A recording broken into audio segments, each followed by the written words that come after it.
This meeting is being recorded.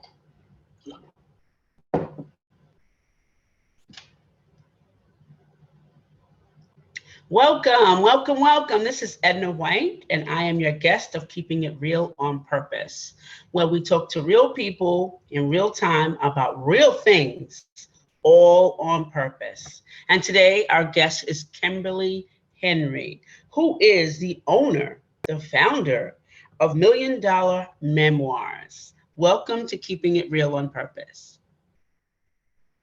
Hi, Edna. Thank you for having me. Okay, so tell us, how do you show up in the world? Well, this goes back to 2021, where I was working for corporate for 22 years. And, life takes you through many things, and everything was leading to me leaving that corporate job. Because once I found that I wrote my memoir in 2020 when we went into lockdown. And once I realized I can help others do it because I've done mine, then it just made sense for me to leave that job that served me as a single mom, and it supported me being with my daughter, and it got her over to Europe, and she's creating her life. And now I can step into doing what makes me happy and fulfills my soul and serving other people. So that's kind of the juxt of where it all started from. Okay, so you're showing up real fashionable now. You're an empty nester like me, right? You're like really an empty nester. Exactly. Yeah, that's good. Yeah. That's good. So tell us a little bit about yourself. I know that your title, Million Dollar Memoirs. Tell us how you bring that out for people. Yeah, I named it Million Dollar Memoirs because one of my obstacles was getting that my story was worthy, because I was going through all of these questions, basically like, who am I to write my story? Why would you and other people read my story? Because there's a lot of people that have endured being a child of alcoholics, being raped at a young age, going through domestic violence with a intimate partner. Like, there's a lot of people that have gone through that. So why me? And so I want people to get that their story does matter, and that it's about the lessons that others can learn from your story. It's not about like all of the hows, because that's where I was stuck. The obstacle was getting over the letting go of the hows, if that makes sense. Yeah. Oh yeah. Girl, because I'm one, I ever since I was born, my mom says, I always ask why. And it wasn't like sarcastic why, but it was like, I really want to know why. And so one day she was disciplining us, right? And so it was like it was 5 of us and my cousin. So it was six kids in the house. And so we were on twin beds, jumping around, just jumping around. And so my mom said, it's time for bed. So she was coming in the room, with the scowl on her face, I told you to go to bed. And so when she goes to like really yell, I said, Mom, calm down. I want to know why you want us to go to bed at 8 o'clock exactly. So my mom was so thrown off. She's like, I was so thrown off. Like, what kid asks these questions like this? And she started to smile to herself. And she's like, she walked away. She goes, from then on, I knew that you were this odd kid. And it started at 6. So she says, I knew that you were going to find out how it worked, no matter what. But it's so important what you said as we go through life in our business. Don't worry about the how. I never worried about the how. I worried why. I always had to set it up the right way. Why it had to be, and I didn't think about the how. I was like, yeah, it's coming. It's coming. May not be what I wanted, but it came. So that's important. I love that. Don't forget about the how. Yeah. So how do you write people? Go ahead. Oh, no, sorry. I was going to share one of the reasons why this is so important to me is that when I was a little girl, like my godmother's father was passing. And as a little girl, I didn't understand death, and I didn't have anyone explaining it to me. And they were all good with it, but it confused me more why everybody was good with it. Nobody was scared. Nobody was like feeling any kind of way about it. So that was even more confusing to me. And I wasn't supposed to go near the bedroom that he was in. And me being so curious as I am, I always gravitated to his doorway. So they all like, I perceived them getting mad at me because I knew I wasn't supposed to be near the bedroom. They didn't want me near there. So that led to more confusion because now I don't know what that is. I don't understand why they're all good with this happening. And I don't understand why they're getting mad at me that I want to go near the bedroom. And so that was so sad for me as a little girl. But now, and I wrote my first story in elementary school about that experience. It was a little book that I made. So, and it's like so important to me that people get that. Like, we all know that tomorrow's not promised. We all logically know this. And as human beings, we tend to forget it. And leave this earth without sharing your story, without making that ripple effect on others, to me is just awful. You know, you made me just think of like my favorite aunt, Aunt Maddie. She passed away suddenly, and she was in the 60s, but she passed away suddenly. And my cousin sold her house. She's lived down the street from me. He sold the house, and they got rid of the cars and everything. And so he was the only child, so he moved to like Manhattan, you know, and so I don't get to see him anymore. And then I go by the house and I'm like, there is nothing left. And all I have really is like her life story in the obituary. And that saddens me. That really makes me super sad.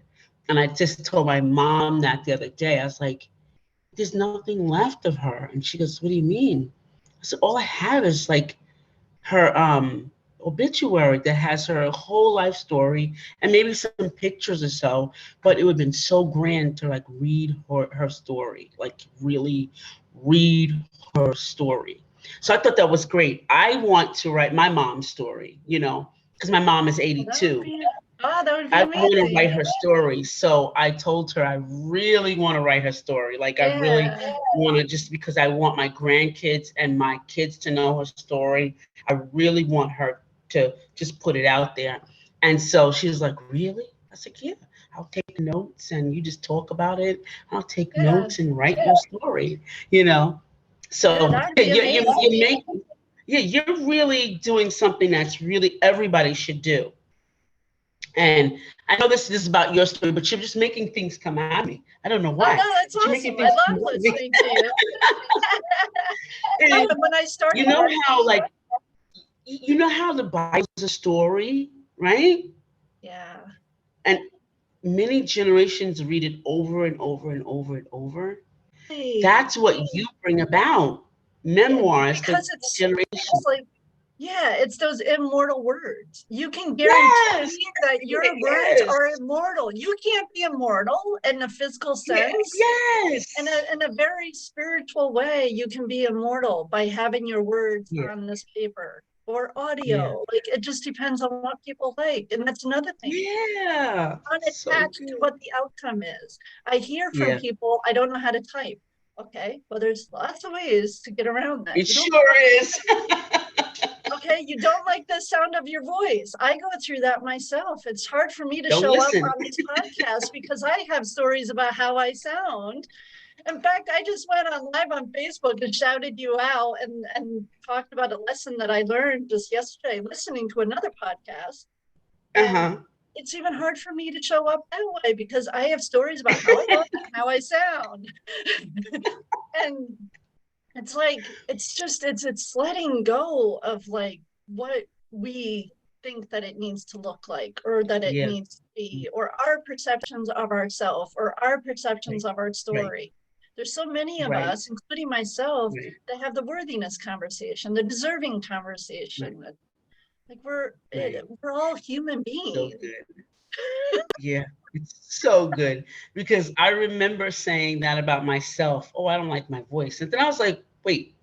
And then I started listening to it. I kind of like my voice. You know, I was like, what did they even think about that? I kind of like the way I sound. Ooh, you know, and I was like, I now can listen to my podcast, when you're cutting it up and everything. And I'm like, I can listen to myself, make pieces, and I said, yeah, that's right, that's right. And I'm like cheering myself on. I'm like, Exactly.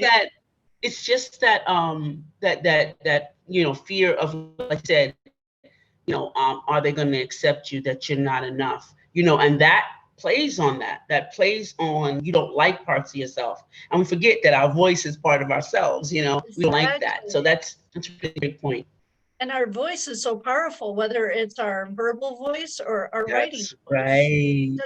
There's That's no right. distinction in that, because our voice is our voice, and it's so powerful, Sure. which has been my That's lesson over right. the That is past few so. years. It's just getting that I get to use my voice, and I can be writing, I Mm-hmm. can be speaking, and it's good because honestly, Yeah. I've been appearing on podcasts now for a year, and that was just my Yeah. journey of, oh, let me see how it goes, let me see what happens. And I was scared, I was Yeah. terrified, I didn't know what I was going to speak Right. about, I Right. didn't know what my message was, I didn't have clarity on a Right. lot of things. Right. And now it's the bigger picture of it is Mm-hmm. meeting amazing people like yourself that's so like-minded, and collaborating with Mm-hmm. people like yourself. I never thought a year Yeah. ago that that would even be possible. That's what I said. I said this about my podcast. I said I never thought. I started it in 2019. Really didn't get out there because I was like, I didn't like my voice, and then I Mm-hmm. started. Then I just like, audio is good because you can just go on and don't. Your hair can be standing on your head. It's fine. It's all good. It's great. Yeah, you Yeah. can do that. And I started going on, and then I was like, wow, this is great. And I got more consistent, and then never in my wildest dreams would I have thought that it would be where it is right now, how amazingly shared it is with everyone, how amazingly, you can just, it's there. Like people are downloading episodes. I never would have thought that. Never would have thought that in a long time. In a long Yeah. time. So Yeah. it's good. Yeah. It's good when you start using your voice and Definitely. the authentic voice that you have. That's good. Yeah. So Yeah. talk about some of the steps that you take with your clients to start writing their memoirs. What's one to three steps that you take with them? The major step, and people don't like hearing this, is you just got to write. There's no getting around that. There's no bypassing that. It's, you have a choice. Either you write or you don't write. And to Mhm. get started, it's giving yourself permission to write. So the first thing is giving yourself permission. That's what I did. Right. I declared that I was going to begin it. I declared that I was going to write. And I was in a Yeah. transformation workshop, and I had a coach, and I met with him weekly. And every week he'd say to me, Kim, you said you were going to do this. What is going on? You're not doing it. And then in the next week, when are you going to start it? Then the next week, when are you going to Yeah. start it? It's now in the fourth week of the 6-week program. When are you going to start it? The Yeah. fifth week, he's like, you're not doing it. You're not keeping your word. What is going on? The 6th week, I finally said, okay, I'm going to do it. And I gave myself permission. It just means that I get to sit down, and I didn't do pen and paper. I decided to do my laptop, because then I could just be with it in my comfortable space on my recliner with my blanket and a cup of tea. Yeah. So I could Yeah. feel Yeah. cozy. And I went into it. And by giving myself permission, I discovered that the biggest fear I had was Hmm. feeling unknown about how I was going to feel my feelings. Ah. Does that make sense? Yeah.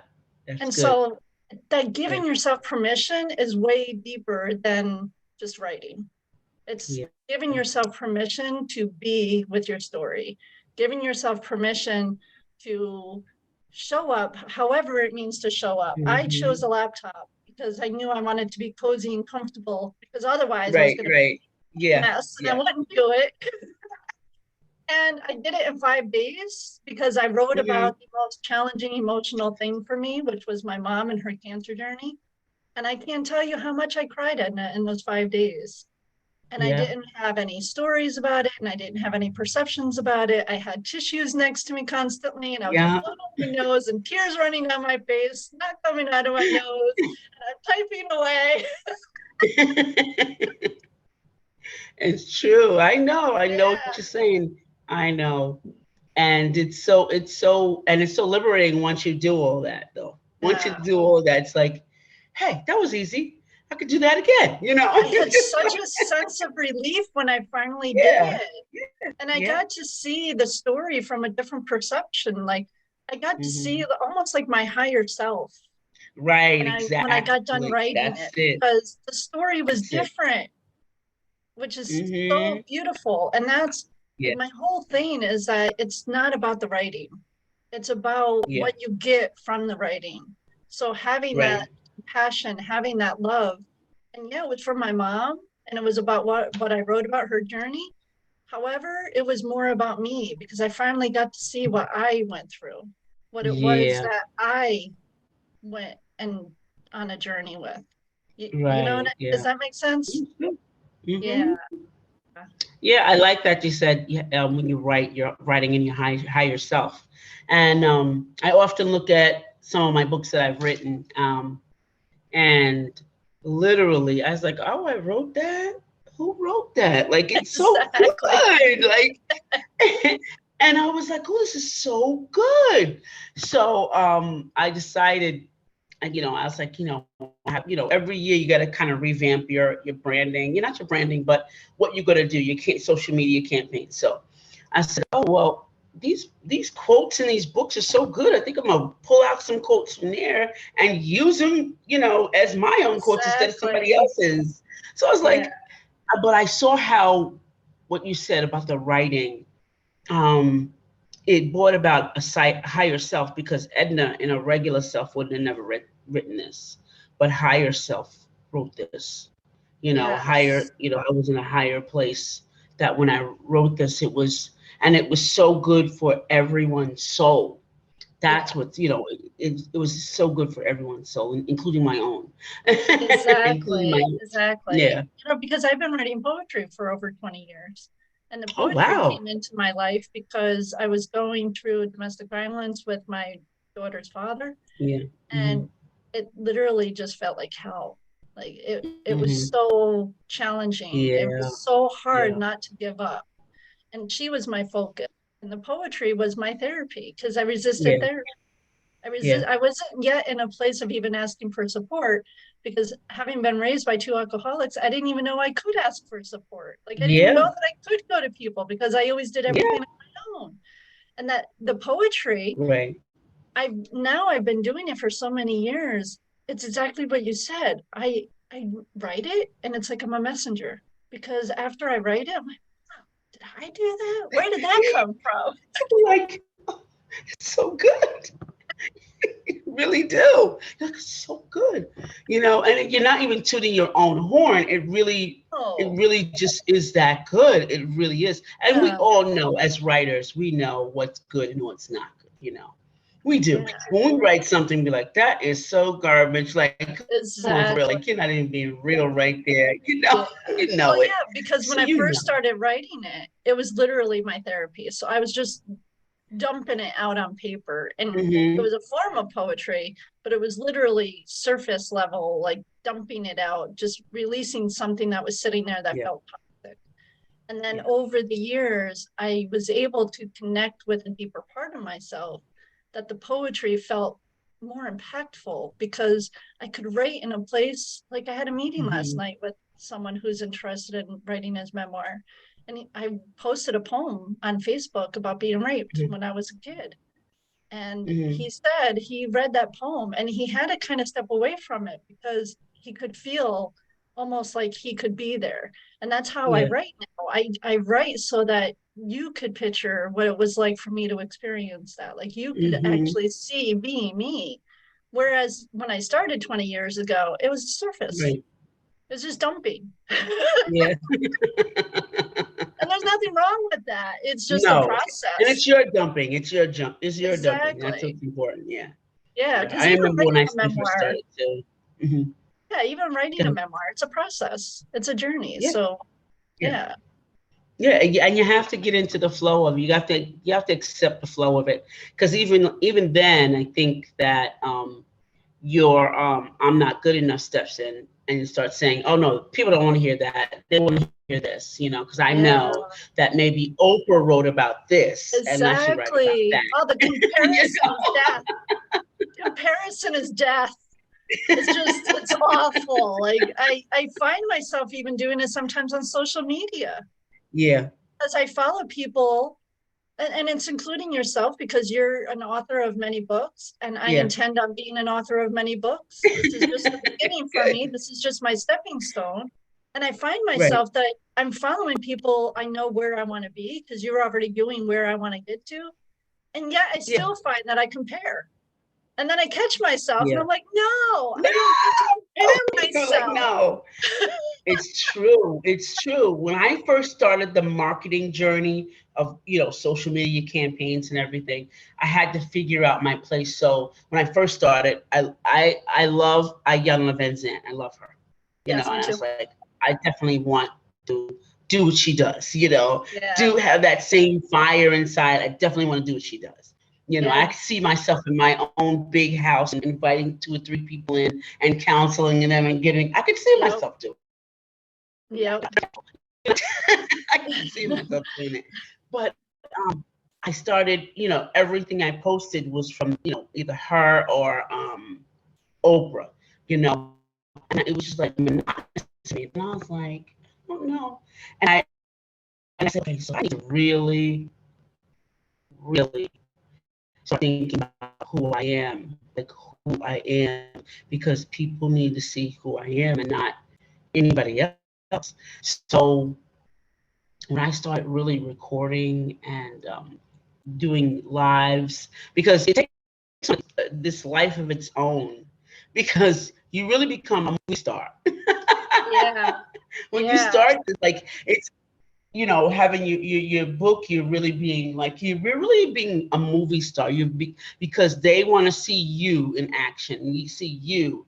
So I had to really become very authentic, and even with my, mixing words up and sometimes stuttering, I'm not recording it over. Sorry. Take it as it is. Exactly. So you find your authentic self.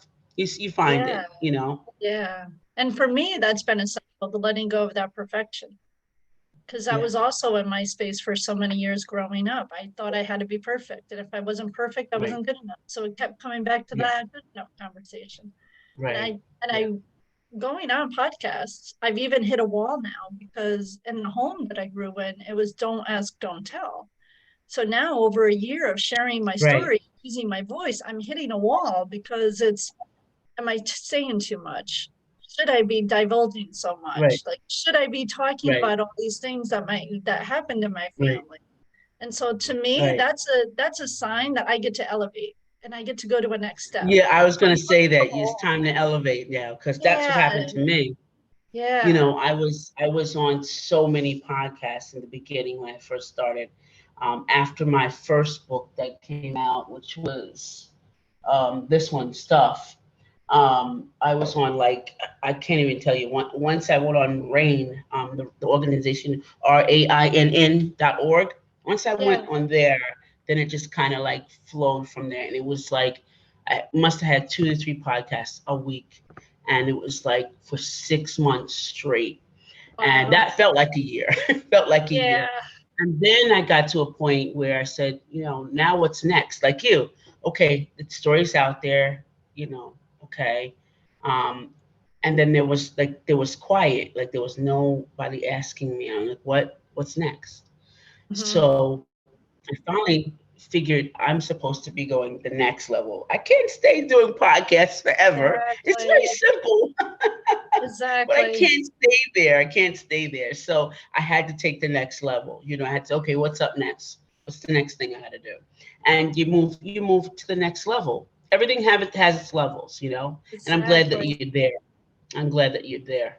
So it's good. So what is on the horizons for you? I really feel called to having my own podcast. Yeah, because now that I've met so many like yourself, I have my own, and I can invite you to be on mine. because Yay! you've so kindly invited me to be on yours, and you've Yeah. invited me on be on other things with you, including Yeah. at the end of the month. And so Yeah. I feel like it's just not only a next level of like elevation, it's Yeah. another Yeah. level of collaborating with people because, Yeah. like I said before, I felt like I had to do everything by myself. And now that Right. I've been on this journey, I see that I really Hmm. do go faster when I'm working with people, when Right. I'm hand in hand with others. Yeah. It makes it so lonely when I'm trying to do it by myself. It does. And you know what it is? And I have to tell a client this the other day, and they felt, they had gotten sick, and they weren't able to do what they needed to do. And they said I feel so very alone, and even though there was like 4 or 5 other people in the house, felt so very alone because I can't do what I want to do. I said, stop it. You know, it's a power play. It's power. Yes, Relent to help. There's exactly. other people there. Relent to help and Yeah, let it happen. That's exactly. it. They let them help. It's just a power play. It really is. Because if you're so used to doing things yourself, you Yeah. feel that alone because, hey, you feel alone because in your own power. Nobody else can do it. Like I'm telling you, when I got a coach and he was a specialist in marketing, he's like, well, you got to do this, this, and this, and you got to get an assistant. That's the one thing he said to me. And I was like, wait a minute, they can't talk like I can. They don't have the voice. They don't Exactly. have my voice. I say things a particular way. I gotta have like somebody's like me. That's hard to Exactly. find. I'm like, it's Exactly. hard to find. He said, just find one. So I was like, really? And I fought tooth and nail. I don't think they're going to have the right things to say. They're not going to say it the right way. They're not going to even write it the right way. And he was like, do it. He didn't even say, did you do it? He said, do it. That's exactly what he said. Well, I Yep. can't afford it. Mm-mm, do it. And Yeah. I afforded it because if I afforded him, I definitely could afford that. So I was like, okay. I did it, and I'm never not going back to not having an assistant. Never. Yeah. Yeah. Never. I mean, it's so important. Like it really is. It Yeah. really, really is. It helps you, and now it feels like I'm not alone, and I could, bounce ideas off of somebody as a team. So now you're building your team, and you're not alone. So I Exactly. had to relent my power, my control, because Yes. I had some control issues. Yeah. Don't we all? We all do. Yeah. We all do. So, do you have a name for your podcast that you're going? Do you have a name, or are you going to keep it $1 Million I Memoirs? I want to keep it along the lines of $1 Million Memoirs because I already have ideas. It's like having an Mm-hmm. offer that I could have an anthology book because people will share their stories. So Right. they've already shared their story that can go in the book. And then, Yeah. and sharing the theme of how important it is to Right. share the Right. Right. stories. Similar to yours, like you're sharing Yeah. authentic, real stuff. And Yeah. yeah, That's I good. think that's what's That's the really good. important part of it. Mm-hmm. Yeah. That's great. Well, audience, you heard that this $1 Million Memoirs is going to be a podcast soon with host Kimberly Henry. On the rise, ladies and gentlemen. We are so excited for her. Is there some words of encouragement you can give to my audience? Oh, words of encouragement. I feel like it's going back to that reaching out to someone, like remembering that you're not in it alone. None of us are in this life alone. There may be times where we feel like we are and we're not because, like, I'm sure your listeners already feel like it's a community. So, with that Mm-hmm. feeling of community, that's so important because as human beings, all we want is connection. All we want Yeah. is to feel heard and feel loved and feel seen. So yeah, I think it goes back to that asking for support, even if it's for someone just to listen that you need a shoulder Right. and letting go of the way that it looks or the way that it's supposed to look. Right. Yeah. That's awesome. Well, that brings us to the end of the show, and we want to thank you, Kimberly Henry, for being here with us. And you guys know that you can find me all around at EJW Coaching on Twitter, Instagram, and Facebook. And you know I'm found on LinkedIn at Edna J. White. So if you want to ask a question, if you want to know something, you want to buy something, please look me up. And soon you'll be looking up Kimberly Henry. Hey. So we want to thank you, audience, because you could be anywhere else, but you're here today listening with us. Thank you again for being with us. This is Edna White, your host, and my guest, Kimberly Henry, saying goodbye for now.